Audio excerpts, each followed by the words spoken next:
महुआ माझी झारखंड मुक्ति मोर्चा की राज्यसभा सांसद हैं। महुआ सांसद में खुलकर मोदी सरकार को संसद में अक्सर घेरती हुई नजर आती हैं। सांसद होने के बावजूद भी जेएमएम ने इस बार महुआ माझी को रांची विधानसभा सीट से चुनावी मैदान में उतार दिया है। 2019 में भी महुआ ने इस सीट पर बीजेपी के सिटिंग विधायक सीपी सिंह को कड़ी टक्कर दी थी, पर करीब 6000 वोटों के मार्जिन से चुनाव हार गई थी।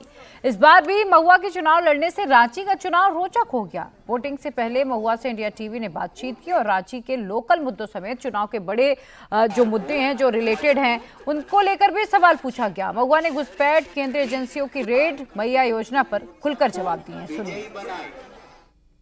जेएमएम की 23 तर्रार नेता महुआ माझी हैं। अक्सर राज्यसभा में हम इनको सुनते हैं, लेकिन आजकल झारखंड में ये दिखाई दे रही हैं क्योंकि रांची से जेएमएम की उम्मीदवार हैं महुआ माझी। महुआ जी, राज्यसभा से अब राज्य की राजनीति, महुआ माझी को क्यों उम्मीद है कि रांची की जनता उन्हें चुनेगी? देखिए, मैं सालों से जनता के बीच हूँ, उनके सुख दुख में रहती हूँ, उनका साथ देती हूँ। हर दिन जैसे लोग चुनाव में जितना लोगों से मिलते हैं, जनसंपर्क में रहते हैं, मैं हर दिन रहती हूँ। जब भी रांची में रहती हूँ तो लोगों का प्यार, विश्वास है मेरे पे, और मैं अपने राज्य का विकास चाहती हूँ, अपने शहर का विकास चाहती हूँ, क्योंकि राजधानी नहीं लगती। भाजपा के विधायक जी पिछले 28 साल 6 महीने से यहाँ विधायक हैं, मंत्री भी रहे हैं, नगर विकास मंत्री। भाजपा के करीब 7 सांसद सिर्फ रांची से रहे हैं इस दौरान, 2000 साल के बाद।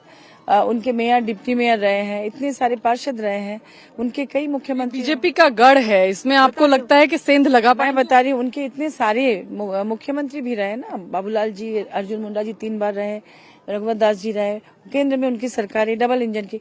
इसके बावजूद आप तो घूम रही हैं, आपको कहीं से ये कैपिटल लगता है? कोई विकास का कार्य नहीं हुआ। जनता त्राहिमाम कर रही है, पानी के लिए, सड़क के लिए, मतलब नाली, मतलब कोई विजन ही नहीं है। लेकिन सरकार आपकी है। सरकार आपकी है तो अभी ना, मतलब इतने सालों से विधायक जो होते हैं, जनप्रतिनिधि का काम होता है कि सरकार को बताना, उनसे मांग करना कि भाई हमें ये करना है, दीजिए। तो विधायक अगर काम नहीं करेंगे ठीक से तो जनता भोगेगी। 28 साल 6 महीने बहुत कम नहीं होते। इसके बावजूद अगर काम नहीं हुआ, अभी मैंने राज्यसभा सांसद में थी, इस दौरान जो भी मैंने काम किया 2 साल में, जनता देख रही है, उनको विश्वास हुआ कि हाँ, मैं उनके लिए काम करूंगी, करने की इच्छा शक्ति भी रखती हूँ, विजन भी है, और इसको मेट्रो बनाना है। ऐसा नहीं कि ये ऐसा ही रहे, कस्बा ही रहे। इसे राजधानी है, ये हक है राजधानी का कि इसे हम मेट्रो सिटी बनाए, अच्छे स्कूल्स बनाए, अच्छे कॉलेजेस बनाए, इंजीनियरिंग कॉलेज, मेडिकल कॉलेज की सुविधा दे। यहाँ पर आईटी सेक्टर हम बना सकते हैं। माननीय मुख्यमंत्री जी ने अभी यहाँ फ्लाईओवर दिया है, यहाँ जाम की समस्या बहुत है, तो हमें एक बड़े विजन के साथ काम करना है। जो बेसिक प्रॉब्लम्स है उसे तो सॉल्व करना ही है, जैसे सड़क, नाली, गली, तो करना ही है, लेकिन इसके साथ बड़ा सपना भी दिखाना है। हेल्थ के सेक्टर में काम करना। अभी अपोलो हॉस्पिटल को माननीय मुख्यमंत्री जी ने अभी MOU साइन हुआ, उनके साथ उद्घाटन, माने भूमि पूजन हो गया। यहाँ ट्रांसपोर्ट सिटी बन गया। तो तरह तरह से इसको डेवलप किया जा रहा है, और हम करेंगे, उसमें हाथ बटाएंगे अपनी पार्टी का, अपनी सरकार का। तो प्रधानमंत्री आए तो काफी अटैक उन्होंने किया जेएमएम पर, और कहा कि रोजगार देंगे युवाओं को, और जो अभी मौजूदा सरकार है उसने राज्य के लिए कुछ नहीं किया। घुसपैठियों का मुद्दा लगातार भारतीय जनता पार्टी उठा रही है कि बांग्लादेशी घुसपैठ जो है उसको अगर वो सत्ता में आई तो रोकेगी। सबसे बड़ी बात कि अगर कोई, वो तो अलग कंट्री है, अलग देश है ना, बांग्लादेश और इंडिया, तो कोई भी देश के बॉर्डर एरिया को सिक्योर करने का, कि कोई वहां से इस देश में प्रवेश ना करे, ये जिम्मेदारी राज्य की है कि केंद्र की है? मैं तो कहूँ कि केंद्र सरकार इसके लिए डिजाइन करे कि वो देश की सुरक्षा नहीं कर पा रही है कि दूसरे देश के लोग हमारे देश में प्रवेश कर जा रहे हैं। उल्टा चोर कोतवाल को डांटे। जो जिम्मेदारी उनकी है, वो जिम्मेदारी से पल्ला झाड़ रहे हैं और खुद राज्य सरकार को दोषी कह रहे हैं। और दूसरी बात, जो भी घुसपैठ हो रहा है असम के रास्ते से हो रहा है, तो आप असम के मुख्यमंत्री यहाँ आके राजनीति कर रहे हैं, वो अपने राज्य से घुसपैठ क्यों नहीं रोक रहे हैं? अगर आ रहे, हवा में उड़ के तो नहीं आ रहे ना, तो केंद्र सरकार क्या कर रही है? एक नंबर बात ये। दूसरी बात कि जब भाजपा की यहाँ सरकार थी 17-18 साल तक, तो उन्होंने क्या किया यहाँ के लोगों के लिए? कोई एक ऐसा उल्लेखनीय कार्य बताइए कि उन्होंने किया।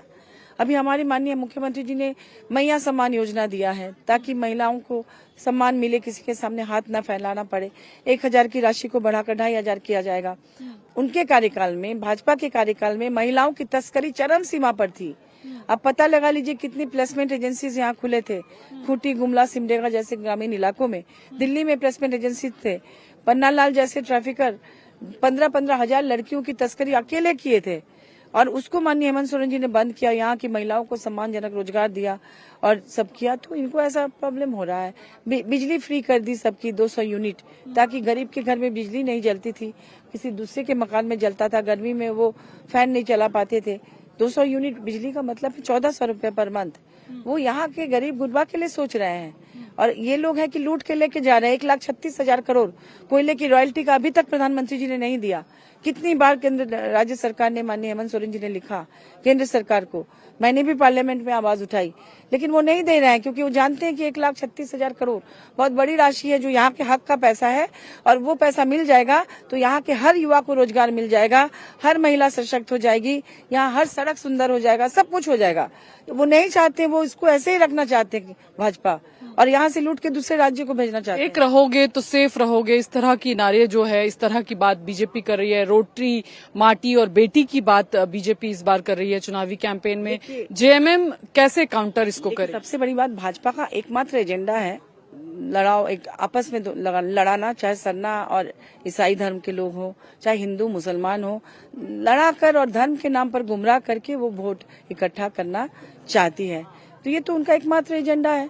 तो अगर वो ऐसा कह रहे हैं तो सबसे बड़ी बात कि वो संविधान को नहीं मानते, वो सीधे संविधान को इनकार कर रहे हैं, क्योंकि संविधान में जब सभी धर्मों को, सभी जातियों को बराबरी का दर्जा दिया गया है, तो और वो इस तरह से कह रहे हैं, अनाप शनाप स्लोगन बना रहे हैं, तो इसका मतलब वो संविधान को नहीं मानते, वो किसी एक धर्म को मानते हैं। तो कह दे वो खुलेआम जनता से कि हमें बाबा साहब अम्बेडकर का संविधान हम के पर हमें विश्वास नहीं है, बोल दे। वो बोलेंगे भी नहीं, दिखाएंगे कि हम संविधान के रक्षक हैं, और दूसरी तरफ इस तरह का नारा लगाएंगे, तो ये बहुत ही गलत है, जिसकी हम लोग निंदा करते हैं। एक अंतिम सवाल महुआ जी, क्योंकि बात जो है, जिस तरह से फ्रीबीज की पॉलिटिक्स की बात होती है, अभी कांग्रेस के अध्यक्ष खरगे जी भी थोड़े दिन पहले बोले कि गारंटीज दी जाती हैं तो उतनी दी जानी चाहिए। तो ये जो पॉलिटिक्स अब शुरू हो गई है तमाम राजनीतिक दलों की, कोई एक दल की नहीं, आप कैसे इसको मतलब क्या, मतलब चाहे कोई योजना हो, मैया सम्मान योजना हो, या बीजेपी की गोगो योजना हो, गोगो दीदी योजना हो, जो तमाम राजनीतिक दल अब इस तरह की बात करते हैं, आपको लगता है कि राज्य का खजाना जो है इससे खाली होता है और जनता का नुकसान होता है, या इससे आपको लगता है फायदा? बड़ी बात कि बीजेपी ने अपने कार्यकाल में 17 साल के कार्यकाल में 17-18 साल यहाँ काम किया, मैंने सरकार चलाई, उस दौरान उन्होंने कोई योजना इस तरह की नहीं बनाई। लेकिन जब वो चले गए, तब जब हमारी सरकार आई 2019 में, आप पता कर लीजिए कि सरकारी खजाना माइनस में था। खजाना तो खाली कर ही चुके थे, वो माइनस में था। हर विभाग में इतना ज्यादा बकाया था कि माननीय मुख्यमंत्री जी ने कहा कि हम काम क्या करें, जहां भी जाते हैं वहां सभी कॉन्ट्रैक्टर के पैसे बकाया, हर चीज में माइनस। तो बिना योजना के जब वो माइनस करके चले गए, अगर हम योजना करके उसको सही रखते हैं तो इसमें कहाँ बुराई है? इसमें जनता के पास ना पैसा जा रहा है, आप अनाप शनाप खर्च कर रहे हैं। आप अडानी पावर प्लांट दे दिया अडानी को, और 25% बिजली जो राज्य को देना था, उसमें आपने ऐसा MOU बनाया कि वो राज्य को नहीं दे रहे हैं। वो कह रहे हैं दूसरा प्लांट से लाइए बिजली, दूसरा प्लांट से लाने में इतना पैसा ज्यादा खर्च होगा स्टेट गवर्नमेंट का। तो आप तो राज्य का हित नहीं सोचे, राज्य के कोयले से, यहाँ के पानी से, यहाँ का पॉल्यूशन देकर, यहाँ का लेबर लेकर आप बिजली बना के दूसरे कंट्री को भेज रहे हैं। मतलब ये दोहरी चाल है इनकी, राज्य का हित ये नहीं चाहते। सरकार 23 नवंबर को एक बार फिर से बनने जा रही है, जेएमएम की पूरी उम्मीद है आपको? बिल्कुल पूरी उम्मीद है। देखिए लोग क्या कह रहे हैं, यहीं पर सब आपको बोल देंगे, और पूरा विश्वास है, क्योंकि ये जुमलेबाजों की सरकार नहीं है, ये काम करके दिखाती है। धन्यवाद, बहुत बहुत शुक्रिया महुआ माझी जी।